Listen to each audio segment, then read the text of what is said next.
Right.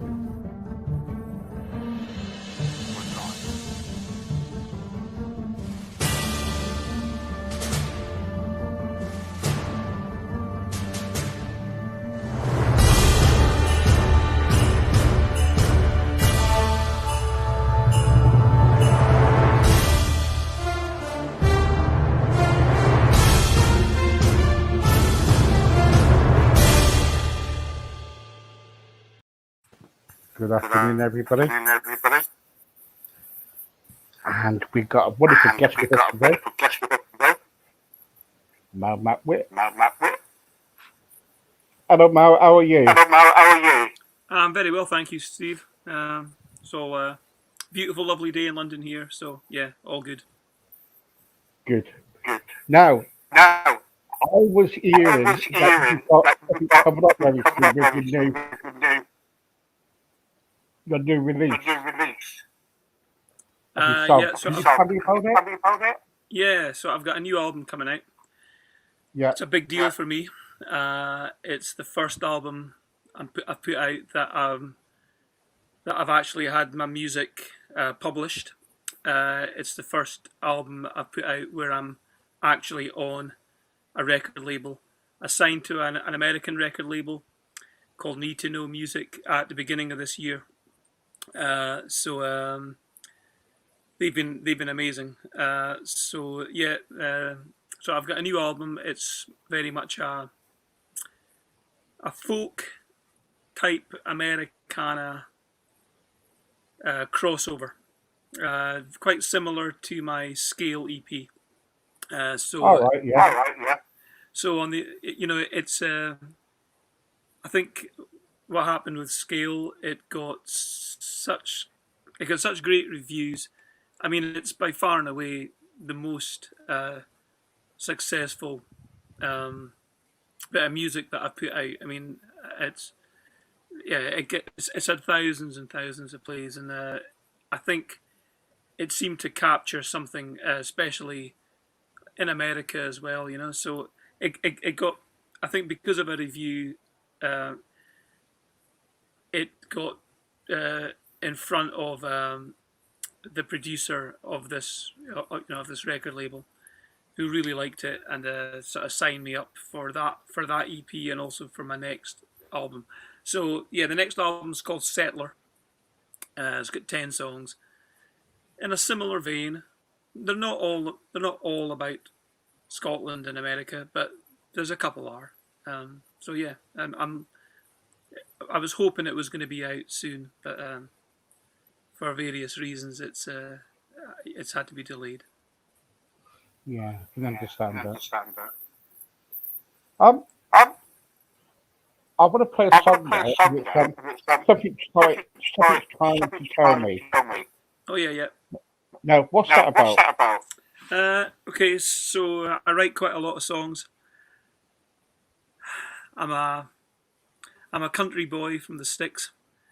It's like I'm up in the north of Scotland, and for the last 11 years now, I've lived in London. I write a lot of songs about kind of being a little bit out of place, and and wanting to, feeling like a lost, a lost country boy in the big city, and I'm definitely thinking very much about going home. I think it's something that I want to do, and I think with the coronavirus and things like that, it's kind of made me want to move home. So this song was it was just an idea that things were telling me it's time to go. Okay. Now let's listen to this song.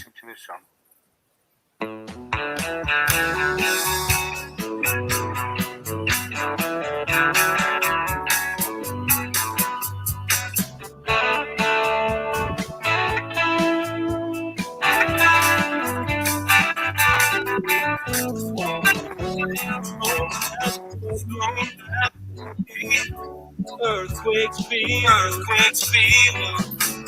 they're just burning behind me. By the front lies the open road. I think something's trying to tell me. Something's trying to tell me. Something's trying to tell me it's time to let it all go. It's time to let it all go. Let it all go. Well, is this just my imagination? Or is this town losing its appeal? Maybe I've overstayed my welcome. Seems like there's nothing left for me. The big city dream has been shattered. Feels like I'm losing control.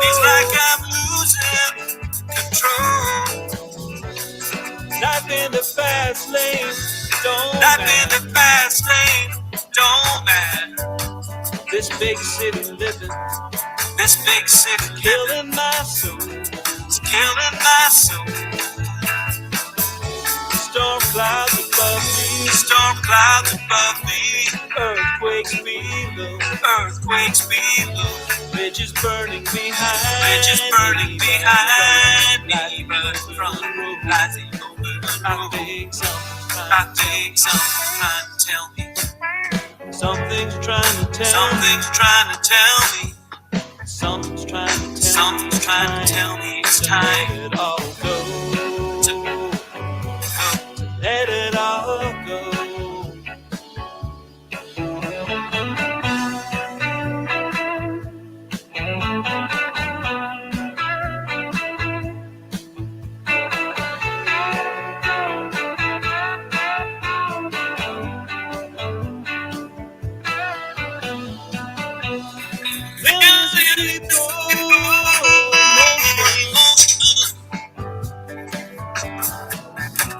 So why do I feel so alone? Big city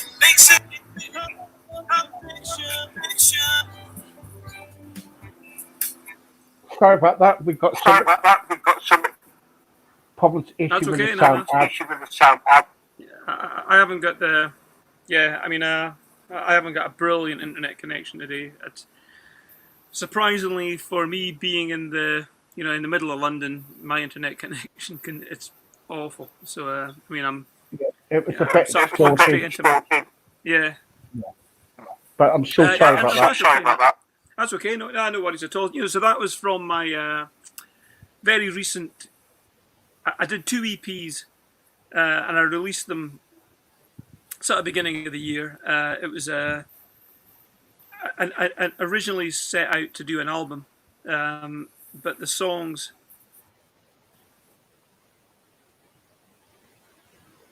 gravitated more towards country music, and half the songs gravitated towards soul music. With a bit more of an R&B feel. So I split them into 2 EPs. I mean, they're one album as a CD, but for to make it easier to get radio play and stuff, it was split into 2. So so that's from that. That's under my other band, my other sort of working thing. When I started working with my label, they wanted me to split my folky acoustic stuff and make it a bit separate from my electric band stuff. So Malcolm Macwatt is the he's the folk artist and the the acoustic guy, and Mal Macwatt and the Glass Mountains. So that's my band. That kind of that sort of separates the various sort of types of music that I do. It just makes it easier. Mainly for the sort of legal, the sort of legal stuff in the, all the publishing things, especially in America where it's a bit more complicated. So, so it's like it's a slightly new, it's a new project, and I mean, even though I do actually have a band, I've got a bunch of musicians who I have played with in the past, and before the coronavirus thing came, we were all set to go out and do my last album, Dial It Back. But then everything got in the way, so this album, even though it's Macwatt and the Glass Mountains, it's just me and my producer, Phil Deering. We take care of all the instruments between us. So yeah, but I'll have to see how that goes. Your video was really good. I just do everything I do everything myself. I mean, I'm a one man operation. It's like I can't afford to employ people. When I mean, one reason why I play so many instruments is so I can do it all myself. I don't have to pay anyone else. Wait, so expensive, isn't it? Well, yeah. I mean, working in a studio, and it kind of means that especially with the folk music, I can record at home, which means I've got the time. I'm not sitting watching the clock ticking by and watching my money counting down.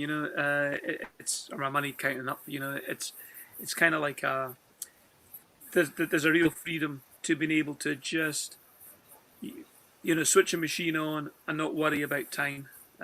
So Scale and my new album Settler, I recorded them all at home. Right. You still there?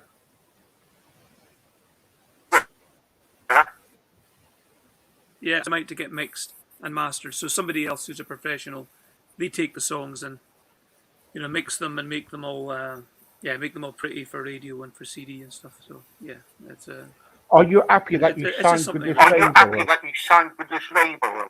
I'm really, really happy. I mean, the label they've been phenomenal. The amount of support that I've had from them has been incredible. I mean, right.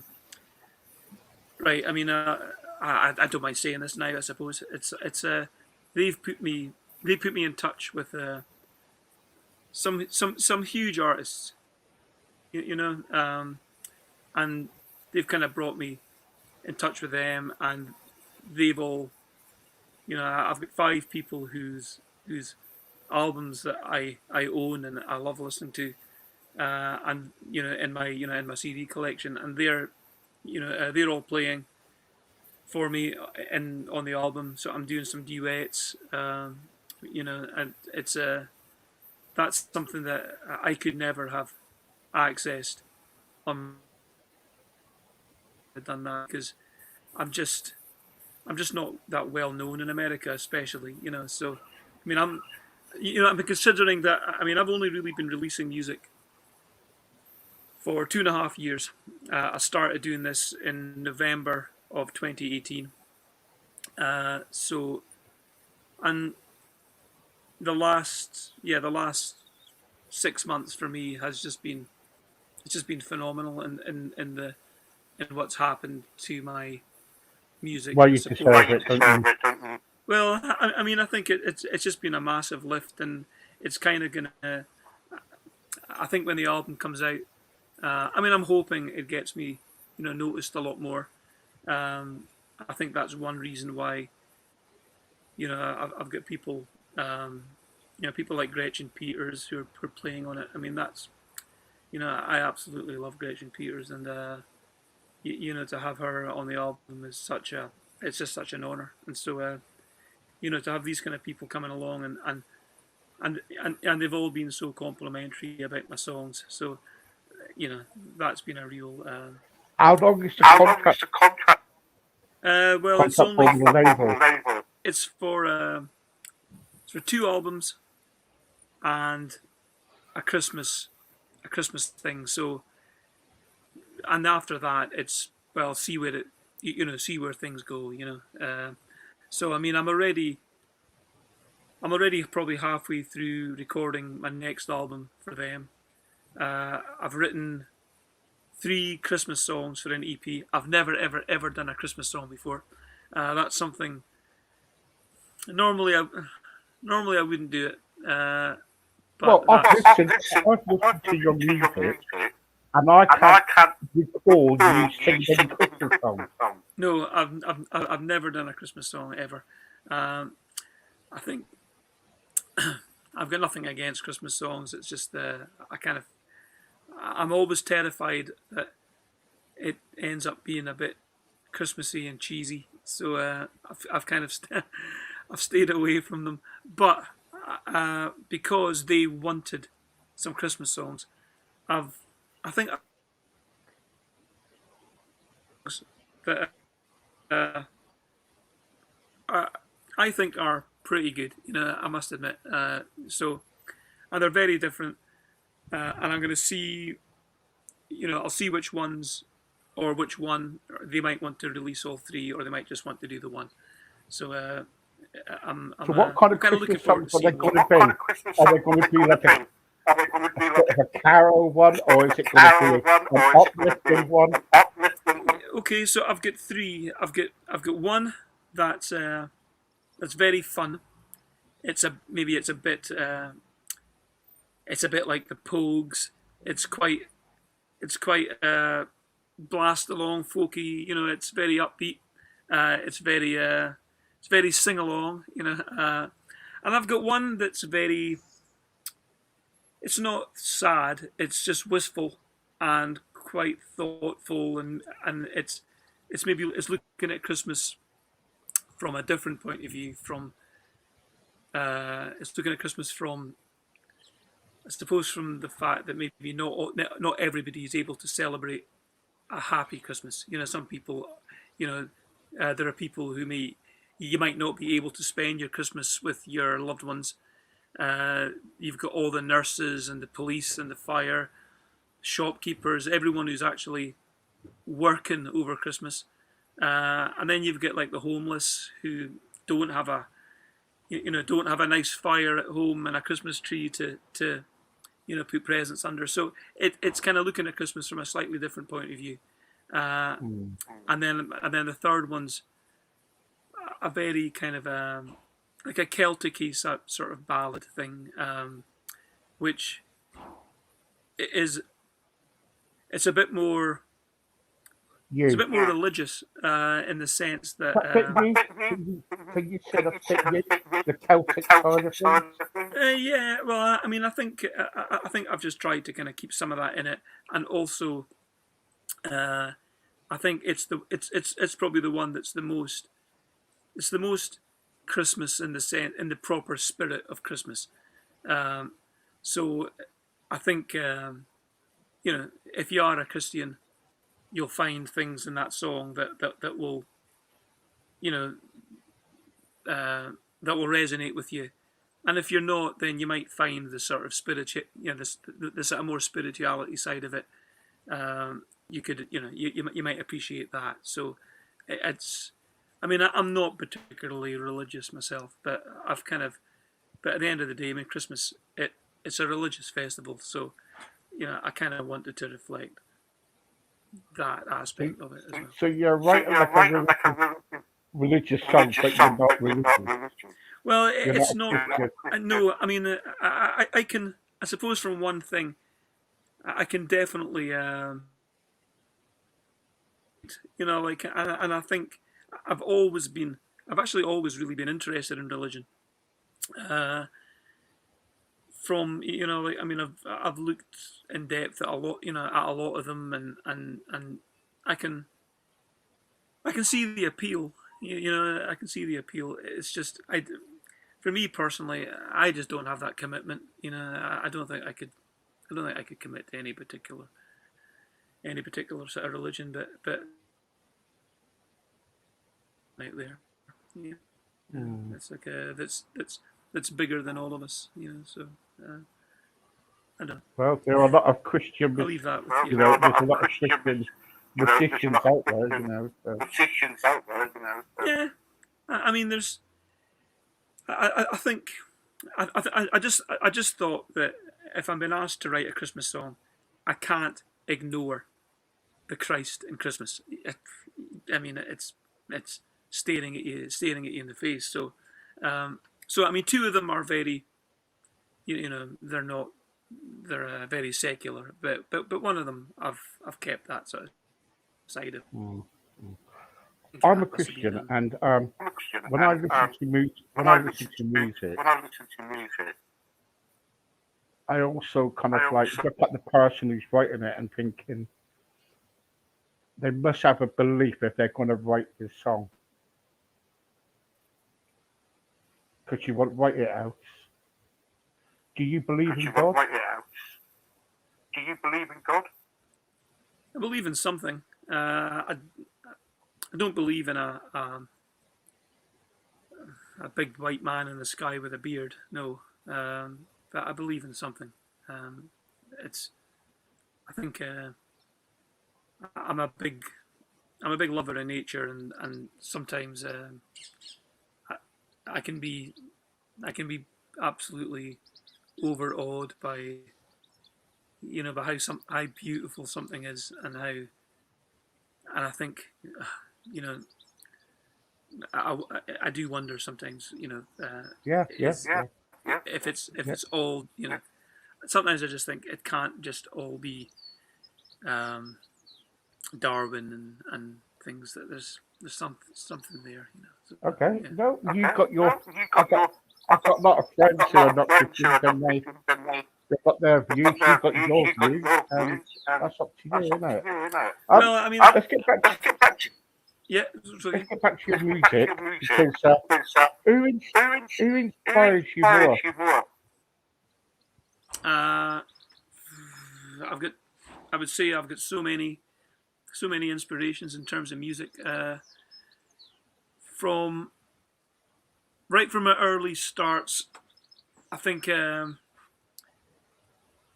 definitely through the radio and through TV as a kid. It was a lot of there was a lot of American music coming through. There was a lot of country music on even on top of the pops. When I was a kid, uh, and I loved all that stuff, and I kind of gravitated towards a lot of that type of music. My mum played the guitar, and she sung, and so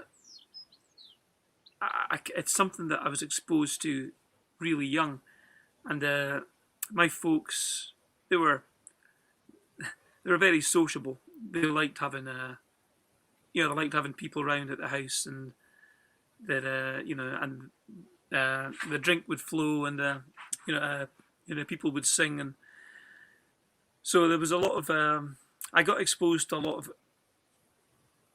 Scottish folk music. Uh, I think a lot of traditional stuff, and at the same time, I'm listening to the Bay City Rollers and other type, just every kind of music that was happening. I think I've I've always gravitated towards, I suppose, what people would call roots music now, but basically blues, folk music, country music, um, because it told a story. And I think when I was young, there was a lot of storytelling type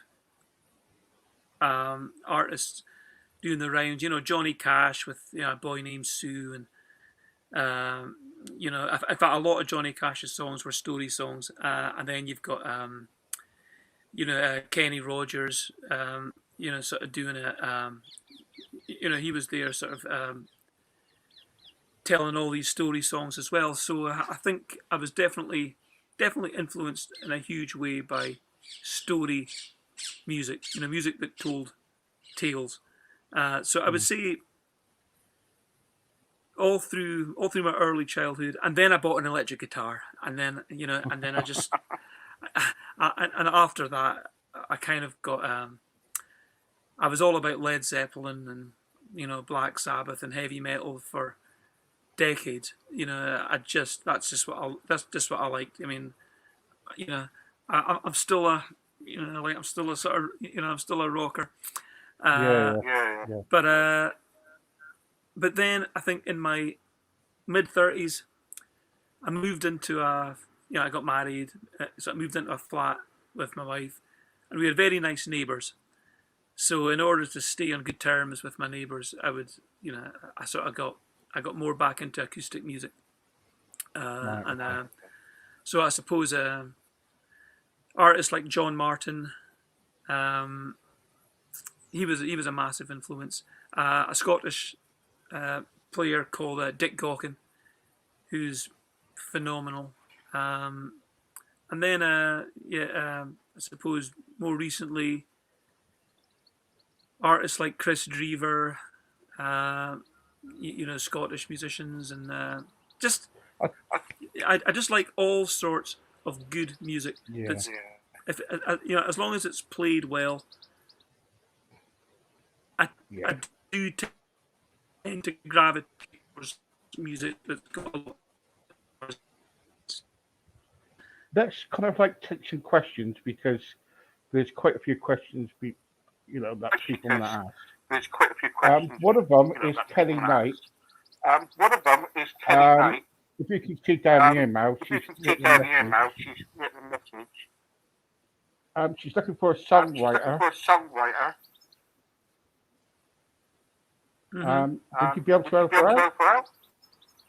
Yeah, I suppose at the end of the day, I suppose if people like what you do, I mean, I write hundreds of songs a year. I mean, I actually write. I have too many songs that I can put out on my own. I actually have another project I've just started with a really very, very, very a fabulous young Welsh singer, and we've got a project called, it's a duo called the Broken Bairns, or the Damaged Children, I suppose.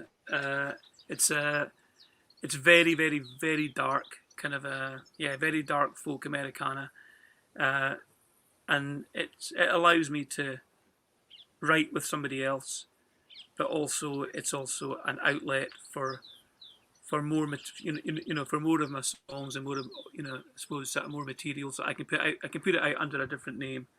Uh, I think my record label wouldn't be very happy if I'm releasing tons of music at the moment. They'd rather I was just at the moment sticking to the one album. So, uh, but I am very prolific and I write a lot, and so I'm always happy to help people out. I mean, if people want to do Would you stuff. be able to help this person out because I've been trying to help her out. Well, she just needs to. Getting, I mean, at the end of the day, I mean, if somebody wants a hand with stuff, just if she DMs me on Facebook, we can we can certainly chat. I mean, after September, once the album's done and out into the world, then I've got a little bit I've got a bit more time in my hands, and I can sort of look at doing other things. So yeah, I mean, thanks, in principle, yeah. Yeah, you're a good guy. Another question, yeah. You look like a rocker. What band would you like to join if you could do your music?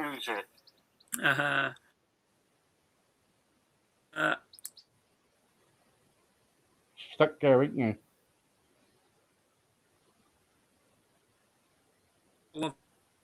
But I was a massive fan of 90s metal, Pantera, Rage Against the Machine, Soundgarden, Pearl Jam, all of that sort of grunge stuff. And I suppose if I could be in a band, if I could join a band right now as a guitarist, I'd probably choose Metallica because I'd be rich. You'd be rich. How much is label paying you? Very well. Okay, I mean, not to be honest. It's a small label. It's more about what they've done is they've given me they've covered all my recording costs, and they're giving me enough of an advance that I don't need to worry about my recording, my studio costs for the next year anyway. So, it's that's something that I think in terms of what else they've brought, can't really put a price to it because they brought a whole load of experience uh, and a whole lot of support and a lot of confidence in me, which is something that means it means a lot. To have someone else believe in you enough that they want to invest in your music and invest in your career. It's that's such a it's such a thrill, really. Okay, and the last thing is, where can people go and listen to your music, or what gigs have you got coming up soon? Oh yeah, well okay, well, yeah, yeah. I've got loads of gigs coming actually. I've kind of been quite lucky in the sense that as music's come back to London, because I've played a lot and I'm quite professional in the way that I treat gigs. Uh, I'm always rehearsed. I'm never late, uh, and I do the best job I can. So I've kind of been, I've been asked back for a lot of the as venues open, all the various promoters. I've kind of been, yeah, I've been very lucky that I've been on the sort of first sort of calls, to come back and play. So I think my first gig is this month. It's the 17th. It's in the Old George in Bethnal Green in London. It's I think as far as I know, a lot of the tables are already bought up. I've got quite a lot of people coming to see me, so quite pleased about that. The next one I'm playing after that is in July the 3rd, which is up in up near Cambridge somewhere. It's written down in my diary. And then I've got a couple of festivals, and then from September and October, I've got a bunch of gigs. I'm going back up to. I've only got one gig in August. I'm just keeping it that way because my wife's got a whole. My wife's a school teacher, so she's on holiday, so she wants to go and to go back to Scotland. So I'm going to do that. Sorry, I could have a last question, but are you definitely thinking about going back to Scotland? Yeah, I'm going to move back to Scotland, I think, in a years. I think 2023, we're hoping to move back. I haven't decided where yet. I don't know if I want to be completely too far north. I'd like, I think living down in London now, I quite like having access to the city, so I wouldn't mind being in the country, but close enough that I can drive to Edinburgh, within an hour or something, or Glasgow, So I'm gonna. That's something that I think that's something that I'll definitely be very closely looking at. But yeah, Scotland is it's where I'm from. It's where I feel most at home, and as much as I love London, London's been very good to me and my family. But I do yearn for home. Brilliant. Well, everybody, this is Macwatt, and go and check him out on his website, his music. It's really, really, really good. I'm not just saying it; it is really, really good. I love his music. So please check it out. Mal, thanks very much. Thank you for having me, Steve. The next time I'm on, I'll maybe give you a shout back in September when the album comes out, and I'll bring my guitar this time, and I can play a few songs from from the new album. Brilliant. Thank you so much. No, you're welcome. Thank you very much for having me. Cheers. Thank you. Bye bye now. Bye bye. Bye. That was Macwatt. Please look him up. And in the meantime, Stephen's off for a little break, but I'll be back very shortly. Bye bye.